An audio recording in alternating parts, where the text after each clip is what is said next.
Hello and thank you for joining the Tuesday edition of Journalist Hangout. I'm Ibrahim Shita. Today on the program, amidst controversy over link of ISWAP to Owo Church massacre, Governor Akeredolu extends days of mourning as gunmen killed attack on rural community in Benue State. And later on the show, Yaga Africa says politicians are hiring cultists and inducing voters to disrupt Osun governorship election as APC holds mega rally in Ekiti State. I'll be hanging out with Babajide, Kolade-Otitoju and Sam Ibemere. Journalist Hangout starts now.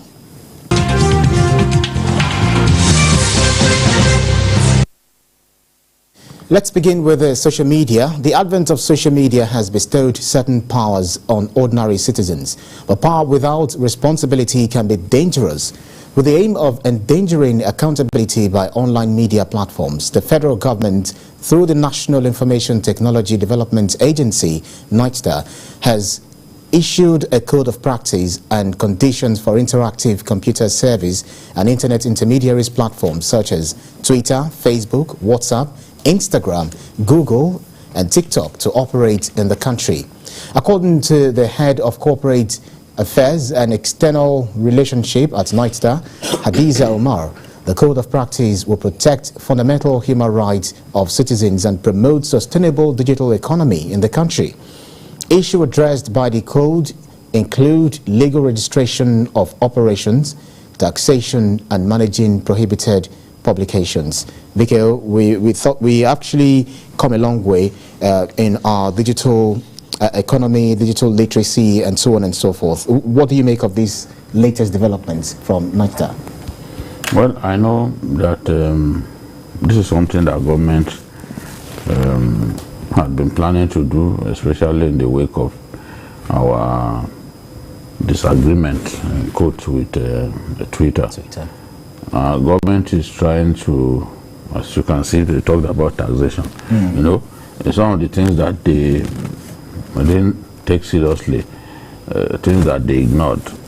They've used the opportunity of the quarrel with Twitter to now bring such things on board now. So I know that they see an opportunity to make money off these social media platforms by getting them to register in our country, have representatives here, have someone at least that sits at the top of the operations in our country, and then ensure that they pay taxation and conform with our laws.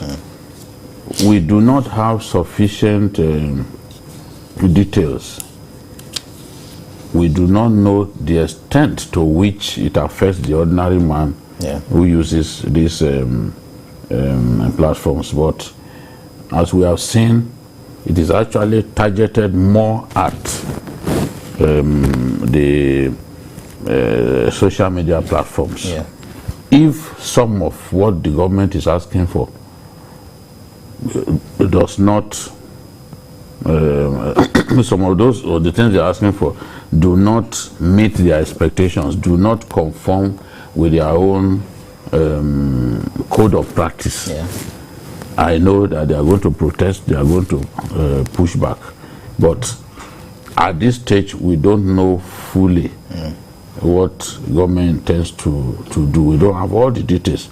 The government is saying that we spoke with some civil society organizations. We need to know those NGOs, you know, because at a time like this, everyone is careful to not have a situation in which we now face some form of gagging, especially in an electoral season. Nobody wants to see that happen. But nothing should be cut loose. If we say, okay, there's freedom of press, such freedom must not in any way endanger the lives. The exercise of such freedom must not in any way endanger the lives of Nigerians. Where you attempt to do that using the social media platform, the government reserves the right to step in and say, look, you've gone beyond the boundary of decency and what is right. The internet, as I've said before, has put power in every hand. but it has not put a sense of responsibility on every hand. Yeah. So some people simply malign other people, destroy people's integrity just because social media gives them that license. Yeah. People who are not fit to lace your boots, they come on social media just to abuse you, call you all kinds of names. And increasingly Nigerians can't even stand healthy arguments. No. That's why a lot of people just simply stay away from social media. Yeah. Healthy argument, they are not prepared. They just start abusing you. Right. So I'm not a fan of regulation, regulation to the point that people's rights can then be abridged. Yeah. But I also do not believe that everything should be cut loose and that people have the freedom to do what they like. They have to behave within the confines of our laws. Right. Sam, well, Section 39 of the 1999 Constitution actually guarantee the freedom of, information, being able to hold, impart, information on other people without any kind of interference whatsoever.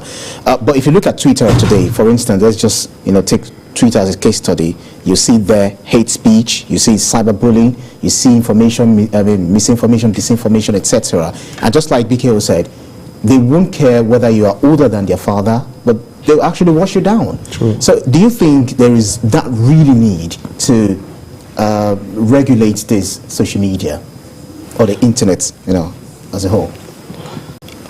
Okay, I'd like to start by saying that Nigeria is a sovereign entity, and we do have every right as a country to ensure that we have semblance of order in the way society is governed. Yes, the Constitution guarantees the rights, all manner of rights indeed, of which association, freedom of speech is part of. But again, it also limits you.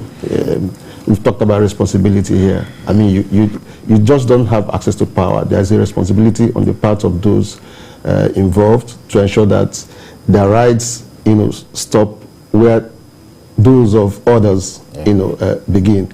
I think it's important, to acknowledge that. So, but having said that, what you find on social media these days is a lot of abuse. And no society operates in a milieu of anarchy. If you do that, then you're just basically surrendering to those who don't want order. So I would agree that there is need for some form of regulation, okay, because you just can't operate anyhow. Yeah. The challenge that we have here is that government in the past had shown some kind of discomfort, in terms of the way information is shared and all that. And I think that is why we have some level of apprehension, regarding the emergence of these codes. Yeah. If you recall, not too long ago we had the government through the office of the Minister of Information trying to push a law through the National Assembly to have NBC regulate online media. Absolutely. I think that is the concern. We don't have total access to what has been involved, but government has talked about different stakeholders being part of this and all that. But we just want to believe that there is some level of understanding on the part of every player to ensure that there is order. Nobody wants anarchy. And frankly, the government has to be careful, the government in power has to be careful in an electoral season. If people suspect that their rights could be taken away, it can become a campaign tool against the government. Absolutely. Against the government, that's correct. They have to be careful how they manage that's correct. Although they actually claim that it's actually in line with international best practices, as obtained in the United States of America, United Kingdom, European Union, and United Nations. So we see how they're actually going to, plays out at the end of the day. Well, it's one kidnapping too many, following another rounds of abduction in some parts of the country. Bandits have abducted the Anglican Bishop of Jeba Diocese in Kwara State, Right Reverend Adeyinka Oluwaseun Aderogba, his wife and driver, as an isolated area along the new Oyo-Bomosho Expressway. The kidnappers are demanding a ransom of 50 million naira for their release. In a related development, gunmen have abducted another cleric, Reverend Father James Kantoma, a Catholic priest in charge of St. Anthony's Parish, Aguare community in Jos East local government area of Plateau State. He was abducted from his house by the gunmen in the early hours of Monday. Have clerics now become endangered species in the country? Big Hill. It's terrible when bandits come to your house, your own house, and whisk you away. It's bad enough when these things happen on our highways. But as we have seen with the story emanating from Plateau State, they actually went to his house to abduct him. So where else can Nigerians hide? If people cannot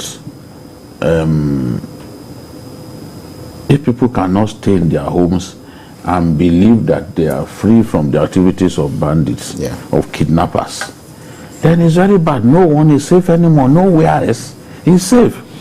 Because home, look, if you even look at the definition of home, it's not where a man will feel threatened. There should be a sense of tranquility. It is a place where you lay your head after a hard day's work. But if you can't be sure that even right inside your house you could be kidnapped.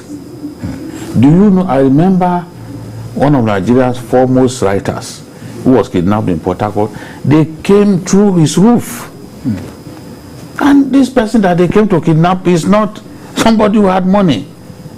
They had money. Sometimes they too don't even get their intelligence right. They came through the roof. I mean, to abduct a very old man. What is going on? At every point, once they had, look at the story of the Methodist prelate. I tell you, even his story will encourage some more gunmen to go after pastors. In Kaduna, they kidnapped so many pastors. They targeted even Christian school. And the Baptist convention paid in excess of 100 million to secure the release of those students. What is the reason for that portion to be able to, go after people, the men of God? Yeah, because they would then think that would rally around and raise the money. That's where I was headed, that the story of the Methodist prelate that was kidnapped, his story would even encourage more of their ilk to come after Christian clerics. Because not only was 800 million raised in quick fire time, that such a humongous sum of money could even be raised. It's something that will normally encourage them that, look, if we get this kind of people, we can be sure that they'll be able to pay, because they look for the money and they paid in quick time. So, look, that highway, the Bomosho, normally, yes, it's not always busy, because many vehicles still use the alternative route, especially the trailers and the rest of them. But it's always been seen to be safe. Southwest, yes, in general. Now the activities of, even in Kwara now, you are seeing them increasingly moving into Kwara North, because Kwara North now does not appear to be safe. So it could be bandits from Niger, which shares boundary with Kwara, that are now seeping into Kwara. Because these things were literally unheard of in Kwara, and even some parts of the Southwest. Well, Sam, would we be deceiving ourselves if we still think, as against some parts of the North, the Southwest is still relatively safe? I mean, what the figures are telling us basically is that no part of this country is safe anymore. From the northwest to the northeast to north central to southwest to southeast. I mean, how far is Lagos from where this incident happened? We probably on the steady drive, 5 hours or less than 6 hours. I mean, this level of criminality is just next door, and that's the truth. And what we have here, yes, there's a temptation to brand these, targeted killings, but what I see is an industry. That's what I see. It's just growing because it takes nothing to get in there. You get in there, you make so much money. Jide just talked about how much was made by these guys in less than 3 or 4 days. As a matter of fact, they're also asking for 50 million naira ransom, which is not even easy to come by. It's all over the place. In Zamfara, some guys were picked up, 30. Do you understand? It's almost on daily basis, and these are the ones that you and I get to hear about. So many go. But are the bushes so large and expanse when it comes to you being able to pinpoint where they are, locate them, and decisive blow on them? No, you see, one thing is clear here: absolutely, only a lack of intelligence. That is one. 2, the will to want to deal with this is the other. Yes, for those of us who are very keen observers of our space, it's true that the military is spread thin, our security agencies have challenges all over the place, but again, you must have the will. And how do I mean? You have a situation where these things just go unpunished. There's this attitude of, well, it has happened, let's just forget about it. When was the last time you heard about government going after these people? I mean, the guys who were involved in the Abuja train incident are still there, barely 3 months after. Yes. And so, what's the serious sign that government is interested? Do you understand? It does seem that life doesn't matter anymore.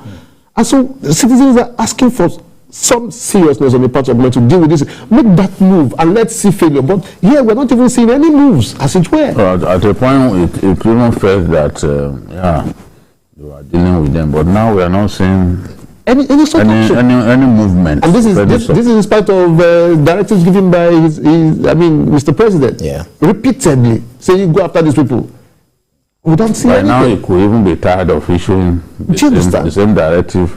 So we have a serious problem on our hands. A serious country shouldn't surrender. We have almost given up now.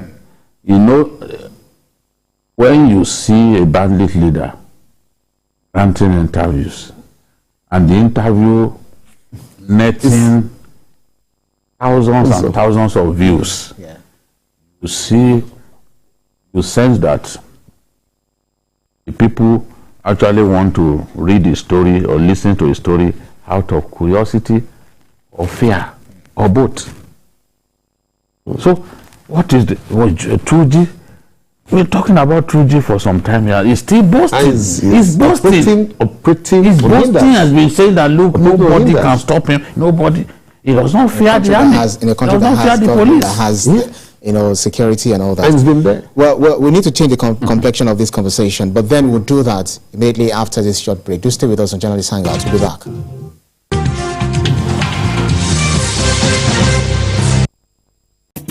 It was a bright sunny day in Agbala community.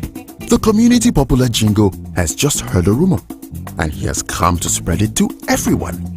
You won't believe what I just heard, he said. That incident last month was not a robbery. It was carefully planned by the neighboring community. It didn't take a lot for the people of Agbala to believe that the people of the neighboring community masterminded the attack, and off they were to war. However, only one person thought to call a friend in the community to check the information. By the time they realized the truth, nobody really remembered who brought the rumor. Fact check to be sure of the source of the information and its authenticity before spreading it or taking action. Fake news is dangerous. This message is brought to you from the Center for Democracy and Development, CDD, with support from the UK government. Showing up in style inspires great confidence. IVM G5T appeals to class.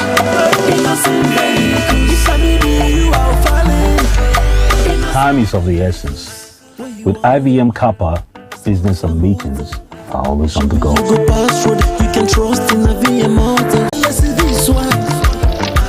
IVM Car is always stealing the show. Isn't she beautiful? Influence defines a great leader. IVM Seriki is Africa's commute king. Strong, reliable, and durable. With the concept of regionalization, Innocent Vehicle is committed to satisfying its customers with producing their everyday dream cars. IVM, pride of African roots.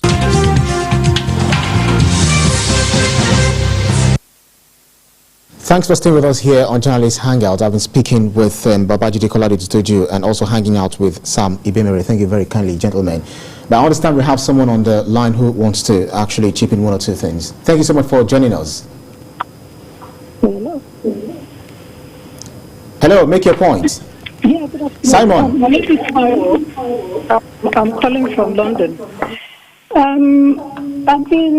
It was General Abacha that said when terrorism lasts for more than 24 hours, that it's got something to do, or the government has something to do with it. How many people have we lost in Nigeria? And nothing has been done. Nothing to write home about.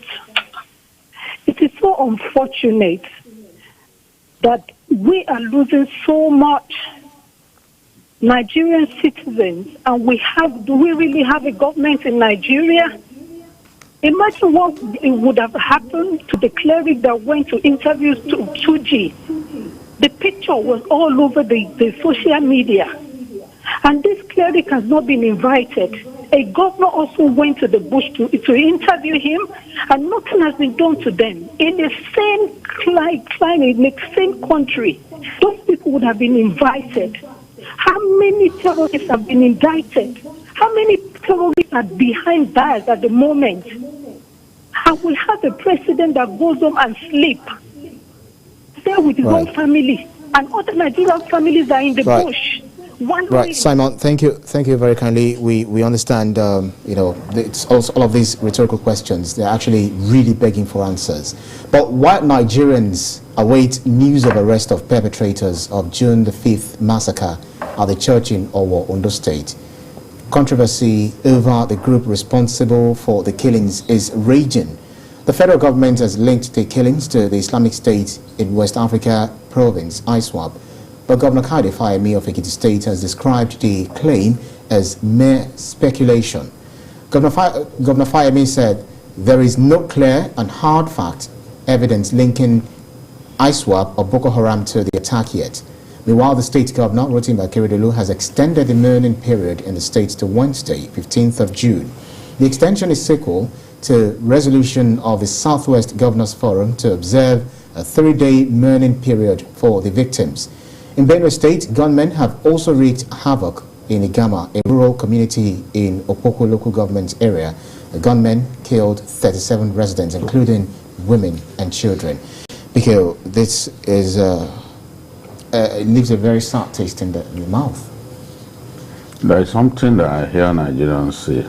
Let me start with that General Abacha said any insurgency that lasted more than 24 hours, government must have a hand in it. I don't know where they got the quote from. This quote came from. Nigerians are very creative people. Abacha is not recorded anywhere to have made those remarks, because it even makes no sense to suggest that every insurgency government must have a hand in it. Oh, that means the insurgency, the 1992 insurgency in Algeria, that resulted from the Muslim Brotherhood winning election and government denying them, an insurgency that those guys started because they felt cheated. You then imagine that the same government that cheated them was supporting the insurgency or funneling money to the insurgency. I don't know how our people think. Abacha never said so. And those who keep saying that, they should provide where Abacha said it. An evidence to Abacha never said so. No Nigerian leader with his sanity intact will say that any insurgency at all that lasts beyond 24 hours must have been supported by government. I mean, it makes no sense. People can come to say, okay, this is our political aim. Therefore, we want to we execute our plan with the intention of gaining something, making political gains. And then you think that the same government that they are waging a war against knew about it. Even during at the height of the apogee of the Boko Haram insurgency, some people were saying that the Jonathan government was behind it. I even saw one picture that somebody posted that what's his name, that Shekau was coming out of Aso Rock. They even claimed that some some soldiers from the south were working with the Shekau. Absolute falsehood that have since been exposed by time. So that one that Abacha said, I challenge any historian or any Nigerian who has a good grasp of that era to produce the occasion. Let us know the occasion, the day that Abacha said any. There must have been a publication of that same particular. Yes, at least somewhere. Let's see it. It's a lie. They never said such a thing. All right. That being said, react to was federal government too much in a hurry to have linked ISWAP to the Owo massacre, so to put it? I think in a way, without the facts on ground, because you see, when you talk like this and you say that, look, ISWAP's character is to come out, when they do something, they will come out, take responsibility. You understand? Yeah. ISWAP does not delay to take responsibility for any action that it takes, any terrorist action that he carried out. You saw what he did in Taraba State. They didn't waste time. They came out to say they did it. Even the killing of some Christians in Nkogi, in Ebra land, they came out, they said they did it. We've had some terrorist activities that they carried out in the very recent past, the last few months, that they claimed responsibility for. And that was why we said, look, these guys appear to have changed tactics. Yeah. They are not going after the military anymore. When was the last time you heard that they overran an army base? It's now civilians that they are now killing. Scrap, people who pick scrap metals all over the place. They've killed about 50 of them in Borno State. Civilians are the people they go after now. They've lost, to a large extent, they've lost the capacity to damage the capacity of the Nigerian army the way they used to do. So now they are, before they plan, even before they hit the street moving, a jet will sight them, or even an unmanned area vehicle will waste them. So it's now difficult for them to plan and hatch major operations the way they used to do when they will be moving, even super tanks, super camps. They were overrunning super camps before. But right now, they appear to have lost that capacity. And if you check, the rate of attacks on military formation has gone down drastically. That suggests that we are making progress in the northeast.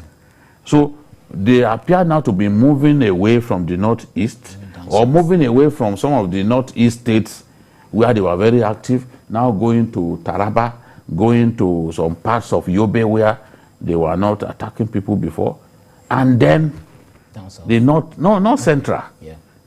Because they carried out attacks in the north central that they owned up to. So this one, I'm yet to read anywhere that, look, ISWAP carried out this attack, or a group affiliated to ISWAP. There are many terrorist groups now, but it doesn't mean that every terrorist group is ISWAP. ISWAP is not Shekau, cannot be described as Shekau's people. They were Ab initio Abu Musab al-Banawi's people. Because in 2016, the group split up, and ISIS recognized Abu Musab al-Banawi's group, and Shekau got angry. Instead of paying allegiance to Abu Musab al-Banawi, he decided to go it alone, you know. So they became two factions. But their modus operandi is different. So it's not every terrorist group that you can actually link to ISWAP. It's possible. For example, this terrorist group that is active in the North Central, what's it called again? The one that attacks soldiers in Lokoja area. The name actually escaped my mind. Oh. Let's keep talking. Ansaru. Yeah. Ansaru, for example, is not linked to ISWAP. In fact, Ansaru came out before the birth of ISWAP. You know? So, it could still be a terrorist group. But when you say it's ISWAP, that is where I disagree, because I've not seen where ISWAP owned up to the attack. Right. And by their nature, if they carried out an attack, they don't waste time. They claim responsibility. Yeah. So let us be patient. Let's conclude our investigation. Unfortunate that those guys have not been arrested. Some of us jubilated too early when we heard that they were arrested. And people were saying that it's the juju of our people that got hold of them. Somebody even posted, I told you that no one can do this to our people and get away with it. We thought the juju had prevailed. But from the look of things, we jubilated too early.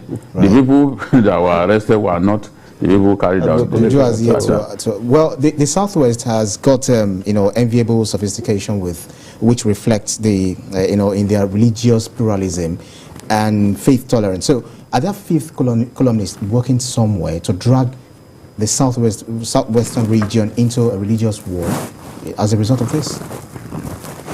Very difficult to say, because a lot of things are happening almost at the same time, and that is why, in the absence of intelligence, all that we can talk about is basically speculation, But what happened in our war,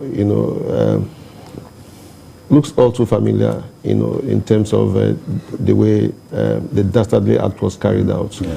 It was a massacre, and you ask yourself what could be responsible for it. So again, there's this temptation to want to link it to some kind of religious issues and all that, but we can only hazard guesses. I don't want to jump into any conclusions, because just too much is happening within our polity. It's almost similar to what happened not too long ago in somewhere in Anambra State. If you remember, is it Kulobia or no? I don't remember now. The church massacre, Zobolo, that turned out to be some kind of we were told, rivalry by cult groups. So just anything is possible. We've heard stories told about how this is similar to the same cult issue. But again, you ask yourself, why would cultists make innocent citizens in a church, to pay the price for such level of rivalry? You see, but what gives me, a bigger concern is the way these guys just walk in and walk away. Do you understand? You just walk in, conduct this criminal act, and then walk away. They just basically vanish into the air. And I've seen images of the church in Owo. It's in an urban area.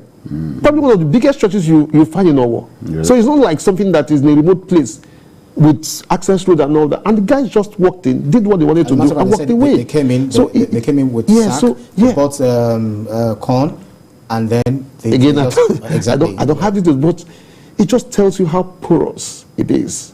you know, the way we manage security here. And then he raises the issue of, shouldn't we be talking about state police? If we had one in place, would this have happened? And people walked away and all that. Because if it were in a very remote place, well, one can make some concessions. But this happened in the city. Or is the city, for goodness sake? It's an urban center. Yeah. And they just drove away. And then weeks after, we are still talking about not knowing who may have, you know, led this attack, or the group that is responsible for the attack. That failure of intelligence, for me, gives me, you know, it just gives me serious concern. It just shows that we are so wide open. Yeah.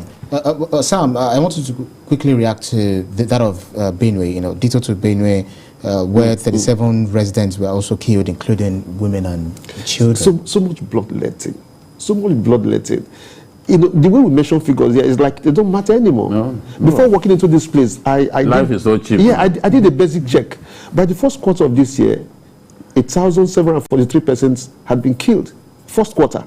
Meaning that between March and this period, you're probably talking about 2,000 Nigerians killed, wasted. And we just pretend and carry on as if nothing happened. You know, it's a shame. It's very disturbing. Our humanity. Yes, no feeling anymore. And sometimes you wonder if our leaders are really moved, because we're just laid back. Yeah. Well, we're just laid back. No record of any security agency going after, no record of arrest months after. I mean, the Abuja case is just too clear. The people are wasting, languishing in pains right there in the bush, somewhere close to Abuja. And we're just carrying on 3 months after. Well, Biko, the Nobel laureate, Wole Soyinka, said they sent a message. You know, they chose the governor's hometown, accurately, because he's very outspoken, he's a dogged fighter when it comes to fighting insecurity. And then he said, we have received the message. What exactly do you think the prof was trying to say? He was trying to say, look, Southwest, you are the next target. We've said a lot about the fact that in the Southwest we are enjoying the kind of peace that some people in the North can only experience in their dreams. Yeah. But here we are. The U.S. issues travel advisory all the time. It is only the Southwest that they permit their people to go. All the other geopolitical zones, they tell them don't go. And if they must go, they also tell them the no-go areas in those places. It's only the Southwest. The Southwest experienced just 37 kidnappings over the same period that Kogi experienced 50. Kogi, one state. 6 states experienced 37. Over the same period, you are talking about 900 and something for another state in the north. So there's no doubt that the Southwest is the safest part of our country now. I mean, nobody tells you that on a Monday morning you cannot go to work. That doesn't happen here. Yes, we have cult groups, but they don't visit the same kind of violence, the same volume of violence on us as it is elsewhere. So we can easily lose the serenity that we are enjoying here if we do not pay greater attention. And if we do not tell ourselves that, look, eternal vigilance is the price of liberty. If we keep thinking that, oh, it will never get here, it will get to your door. So Soyinka was just trying to remind our people that, look, you need to be on the alert. Be on your toes. Don't imagine that everywhere in the Southwest is safe. At any point in time, something bad could happen. So that was what the man was trying to say. And then to have targeted the hometown of the governor who put it upon himself to fight for Amotekun. Nobody fought for Amotekun like him. It showed leadership. To have taken the battle to go and kill, I heard they are going to bury 40 of them on Friday. You know? And so that's a way of saying that, look, Akeredolu, you've got to pay for the efforts that you are making in defending your people. Let's quickly have Uche from Nnewi, Anambra. Uche, make your point. Yeah, good evening. Good evening. Uche, you're sounding far away. Move closer to your microphone. Speak up. Thank you, Chief Babajide. Good evening, Chief Sam Mbamel. Good evening. This is Uche calling from Nnewi. Make your point quickly. I think from what that woman said from calling from London, I think whether Abacha said that or not, I think what she's trying to say is that when things are happening like this and the government is not doing anything, or practically, looking like, like, I don't know, the government is like, sympathizing with these terrorists. So if I may use that word, sympathy. And I don't know the reason why government should be sympathizing on the terrorist group.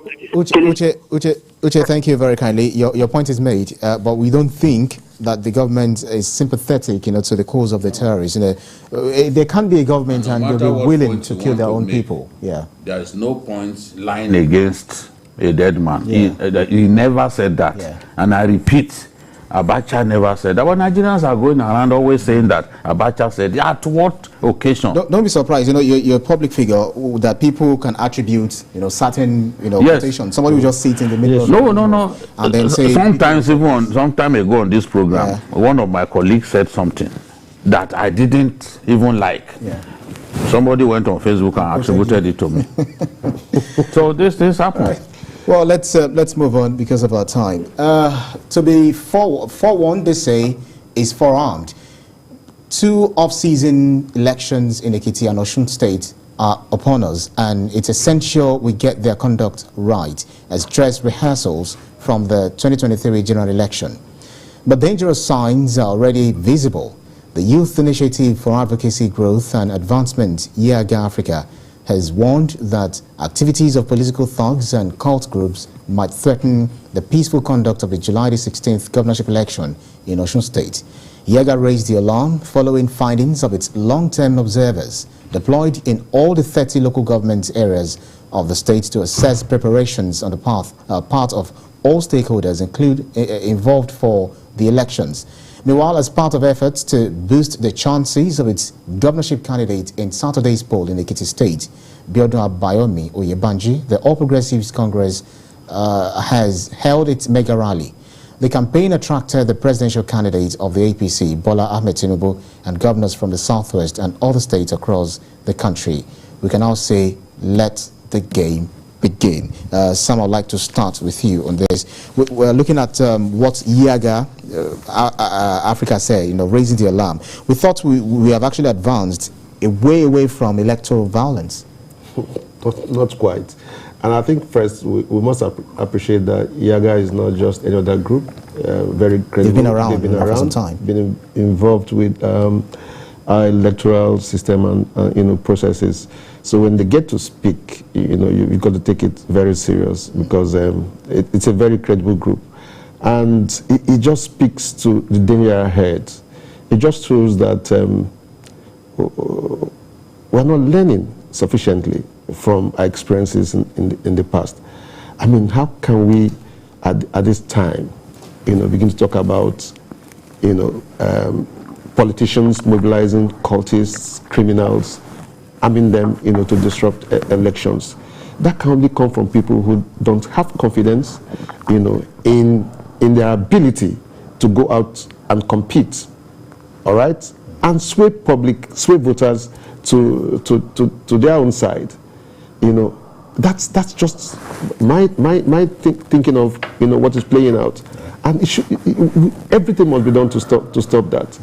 Otherwise, the integrity, the outcome of these elections is going to be questioned, right. Because when you push, for power through violence, then chances are that you're going to continue to want to, use violence to stay in power. Yeah. So it's very condemnable, and government should take the information that Yaga has shared, with Nigerians very seriously. Right, BK, INEC also has a lot of work to do, but I think they already have a way of dealing with this by calling for cancellation of elections in places where the places that are affected, in any form of disruptions. But that's not the solution. It's not really the solution. Sometimes politicians even contrive crises where the opponents are winning, very strong, knowing that ultimately the ballots in those places would be rendered invalid. So sometimes they deliberately cause problems in the stronghold of the opposition. So our politicians need to change their ways. INEC can do its best by way, can make a brilliant effort by way of voter education and all that. But it's these politicians who are recruiting cultists. They are the ones going around sharing money. The election has not come, but Yaga has already had so many local governments where his long-term observers documented cases of bribery, and giving of gifts and money to voters. And we are saying that culture is just not good enough. On election day, you still see them, in spite of the warning by Yaga, in spite of this alarm that Yaga has raised, these politicians will still come on election day, give people money on the queue, buying people's conscience. They will still try to disrupt rallies of their opponents, because they even documented where the rally of an opponent was disrupted. In some cases, billboards of some opponents will be destroyed. This is generally bad political behavior. And all I can say is that our politicians need to change, because they are the mirror of the voter, of the ordinary people. They are seeing them. If you keep encouraging violence, then violence will remain with us for much longer. Yeah. So they've got to change. Yeah. No one needs to tell a politician that, look, it does not pay to be hiring cultists and thugs to be disrupting other people's rallies, to be causing mayhem during the political season. No one needs to tell you that. All you need to do is tell the voter what you have got in store for them. Don't bribe the voter. Don't distribute money to people on election day. Is the meaning. Right. I don't know any political culture where it happens at the scale that it is happening in Nigeria. Well, it's just not right. The ultimate thing, the ultimate decision lies with the voters. But if there is no bribe giver, if there is no bribe taker, there won't be a giver. Yeah. So the people to have a role to play here. Yeah, and that is why, right here, on this platform, we've got to speak to all stakeholders, involved in this process. The truth of the matter is that if we sell our birthrights, we accept 1,000, 2,000 naira, and okay, it means for the next 4 years, the politician doesn't owe you anything. So we want to discourage that in absolute terms. It really doesn't help anybody. But I like what I see, happening, recently. Nigerians appear to be to have woken up, to hold their government accountable. We just want to hope that this momentum, will be sustained. Yes, is sustained. That's a lot of awareness. The election credit. A lot of awareness, going on, and we trust that voters will seize the moment, not just to hold leaders accountable, but also enthrone the kind of leaders we want, to take us beyond where we are at the moment. All right, BK, Ekiti is next, this Saturday, and then we understand that at least more than 17,000 police will be deployed for Ekiti election this Saturday. So we believe that they should be able to maintain law and order. Yeah, every time we do that, as if an election is a war. It's supposed to be a carnival. But at the end of the day, you still hear that in spite of the huge deployment of the armed forces, you still hear people snatching ballot boxes here and there. You still see people sharing money on the queue, something that the Electoral Act frowns against, and no arrest will be made. So sometimes you just ask yourself, why are we deploying that many policemen? Because we not just deploy policemen, we deploy civil defense and the Navy, the Air Force. At the end of the day, the bad boys still get away with snatching ballot boxes. So you keep asking yourself, what's going on? Is it that they look away and allow these things to happen? So we need the Ekiti election to be properly organized, properly managed, and we need the will of our people to triumph. Because the Ekiti election is the foretaste of 2023, and we want to see it successful in all ramifications. All right, your final thoughts, very quickly. Well, speaking to the Ekiti elections, we just want to hope that things turn out fine. Just as Jide has said, it's going to lay, the grounds for better expectations, going to 2023. It's important that we set the right example. Otherwise, there'll be total loss, confidence in the system, and that's not what INEC, wants to portray, or the federal government wants to portray to Nigerians. We want to see absolute confidence. We want to see an electoral process that has very high integrity. That can only encourage more Nigerians to have faith in their system. Absolutely. Thank you very kindly, Sami Bimere. Thank you so much for your time, Journalist Hangout. Babajide, Kolade-Otitoju, thank you so much too for your keenness of insights as always. Right. Thank you too for watching. That's all on Journalist Hangout. Join us tomorrow for another episode of the program. You can watch the repeat broadcast of this episode tonight at 11. Join us on Sunday from 1:30 to 3:30 p.m. for Journalist Hangout on Sunday. We're on YouTube at youtube.com/TVC News Nigeria. I'm Ibrahim Shita. Bye for now and God bless Nigeria.